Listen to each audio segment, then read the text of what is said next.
So hello, what's up mga ka-lifestyle? This is Marky Lifestyle once again. So for today's video mga ka-lifestyle, let me share with you again usapang online lending application. So this time, meron ako mga re-reveal dahil papatulan na natin yung mga online lending application agent na always nagko-comment sa mga videos natin and then nagpapanggap ng mga biktima.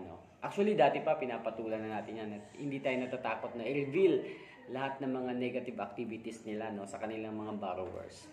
Now, sa mga hindi pa po nakapag-subscribe, napapadaan lang and yon, nanonood lang, nakikinig lang, nangunguha lang ng idea about sa problema nila sa kanilang online lending application. Wala pong bayad yung pag-subscribes nyo, And then, baka manalo pa kayo sa pa-Gcash natin pag na-reach na natin yung 20k subscribers. Syempre, mamimili tayo sa mga comment section ng mga videos natin. Wala nang ibang criteria, basta nag-comment ka lang, nag-share ka lang, nag-subscribe ka lang, din nagustuhan ko yung comment mo.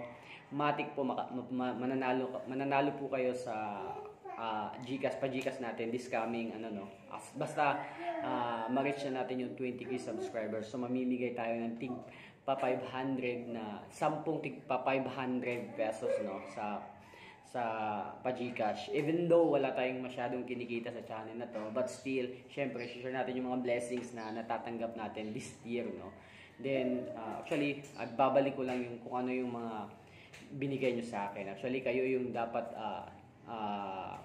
kayo mga viewers dapat yung pagsilbihan, So salamat po sa mga subscribers natin na walang sawang sumusuporta, walang sawang nanonood sa mga videos natin. And then yung pinakamatindi pa dito, hindi nag-skip ng ads, Dahil doon syempre kumikita tong channel na to kahit paano, Hindi natutustusan natin yung mga pangangailangan natin when it comes sa vlogging. Even though wala pa tayong mga sapat na kagamitan sa pagbablog, but sinisikap po natin na quality yung mga videos na ina-upload po natin, informative when it comes to online lending application.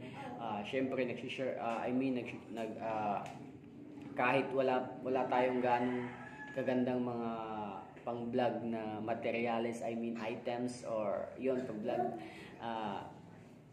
sinisikap pa rin naman natin makipagsabayan dun sa mga magagandang mga quality mga gamit sa pagbablog, And then wala na rin naman akong pakialam kung hindi masyadong maganda yung mga videos na ginagamit natin, camera, kasi ang pinaka-importante naman po talaga sa channel ko is syempre mag-advise or magbigay ng mga ideas, solution tips kung paano nyo i-handle yung problema nyo sa online lending application. Kasi lahat ng mga pinagdadaanan nyo ngayon, mga ka-lifestyle, wala yan sa in-experience ko dati na halos mabaliw na ako, masiraan na ako ng ulo, gusto ko laging mapag-isa. So lahat po yan na overcome natin sa tulong po ng Panginoong Diyos.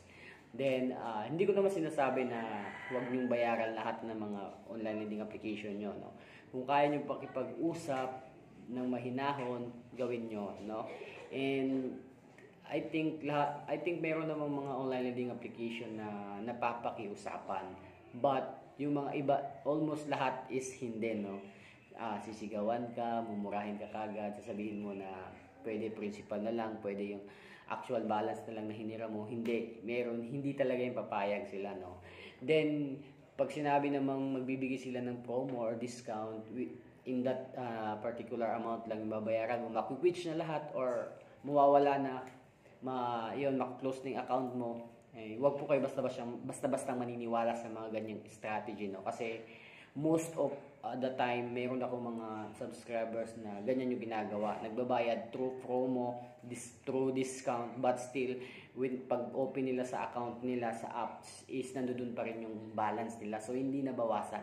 So, posible, yung binayad nila is napunta lang sa bulsa ng agent, So, meron pang bagong mga strategy ngayon, sasabihin ng mga online lending application agent na nasira yung apps nila, ayaw magproseso. So, that's why Gcash to Gcash, bibigay niya yung number niya, dun kayo magbabayad, So, maraming mga pakulo, mga bagong strategy itong mga agent na to, Pero, balang araw, pagsisisihan din nila yung mga ginagawa nila. Actually, sideline po nila yan, side duties nila yan. Malamang hindi alam ng supervisor, visor nila yan. Kasi, I think dati nagawa ko na to ng vlog, no? Hindi, meron kasi ako na nakausap na isang agent pa dati, no? So every account, every agent is meron po talagang mga account na binibigay. Then sila po yung tatawag, sila po yung responsableng maningil sa kanilang mga kliyente. So sabihin na natin yung isang agent meron 20 accounts, no? And then pag may nasingil sa doon, of course meron silang discount. That's why ganun na lang ka-haras yung ginagawa nila sa mga kliyente nila, no? Kasi actually maliit lang talaga yung yung sweldo ng mga agent dito. Bumabawi po talaga sila sa kanilang mga kliyente sa kanilang discount. Yun. But anyway, sa mga still nag-undergo pa rin ng recovery sa kanilang mga problema sa online lending application, always remember na lahat po ng problema is lumilipas lang, no? Huwag po kayo masisiraan ng bait kasi kaya nga na paulit-ulit kong sinasabi, lahat ng problema is lumilipas, and at the same time walang nakukulo sa utak, no? Kasi doon tayo talaga nagkakaproblema especially kung yung iniisip mo talaga is ano yung gagawin mo bukas, kasi maraming online na sisunod na. And then advice ko na lang din sa inyo, no, sa mga may mga online lending application na nangungutang ulit sa ibang online lending application, kumbaga tapal system, no, huwag niyo pong ugaliin yan. Kasi the more na dumami yung online lending application nyo, the more na magkakaproblema kayo, no. Hindi nyo na malalaman na yun, nagpatong-patong na kasi nga tapal system. So wag niyo pong ugaliin yung mga ganung klaseng sistema, no. Kung maaari, kung kaya niyo isa-isahin, pakiusapan, gawin niyo, no. So again, hindi ko sinasuggest or ina-advise sa inyo na wag niyo bayaran yung mga online lending application niyo. In the end of the day, nasa inyo pa rin yung decision. Nasa sa inyo pa rin yung kung paano nyo i-handle yung problema nyo, no. Nandito lang ako para mag-guide, and then sinishare ko sa inyo yung mga naging experience, yung mga ginagawa ko dati, and then yung sinishare ko din yung mga sinishare sa akin ng mga subscribers natin kung ano yung mga ginagawa nila pag ganitong problema, no. So once again, sa mga bashers dyan na sinasabi itong channel natin, videos natin, paulit-ulit na lang yung content, of course talagang paulit-ulit lang kasi until now marami pa rin mga new victims ng mga online lending application, no? And then beside, gusto kong paulit-ulitin kasi para syempre ma-motivate lalo na gusto, no, kasi marami pa rin hindi masyadong naniniwala, no. Marami pa rin mga nawawala sa landas. So gaya nga ng paulit-ulit kong sinasabi, mga ka-lifestyle, kahit ilang beses ko itong sabihin, hindi po ako magsasawa. Basta at least kahit paano nailagay ko sa inyong isipan kung ano yung mga dapat gawin. Huwag mataranta, huwag mawala ng pag-asa. Kasi focus lang sa inyong mental health, no? Kasi yung pinaka main maapektuhan talaga is yung mental health nyo. Meron pa nga mga dati 2020, no, 2020 marami mga incident na nag-suicide, na baliw dahil sa problema sa online lending application. Totoo po yan, 2020, kahit i-search nyo. But then since meron na mga nagbo-vlog about sa mga online lending application, hindi nabawasan na po yung ganung mga incident. So isa tong channel na to sa mga nakatulong, no, sa mga may problema sa online lending application. Huwag po kayong mawalan ng pag-asa, no, dahil sabi ko nga lahat po ng problema is lumilipas lang, no. So laban lang tayo, gawin nyo lang yung mga nararapat, no. Kung naharas na kayo lahat-lahat, nasigawan na kayo, namura na kayo, change SIM card na po kayo. Huwag po kayo matakot na i-post sa social media kasi yung mga ganyang klaseng post po talaga, honestly speaking, is hindi po yan nagtatagal. Naka-hide po yan. Hina-hide po yan ni Meta kasi sign of bullying, sign of harassment yan. So naka-hide po yan. Malamang yung mga nag-post niya ng mga agent sa timeline lang nila, sa timeline lang nila. So friends mo, kung natatakot kang makita ng friends mo, ikaw mismo, hindi po yan nila makikita.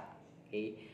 maniwala po kayo sa akin. So marami na po akong mga napatunayang mga ganyang klaseng incident, no? So wala na akong dapat i-prove again. So again,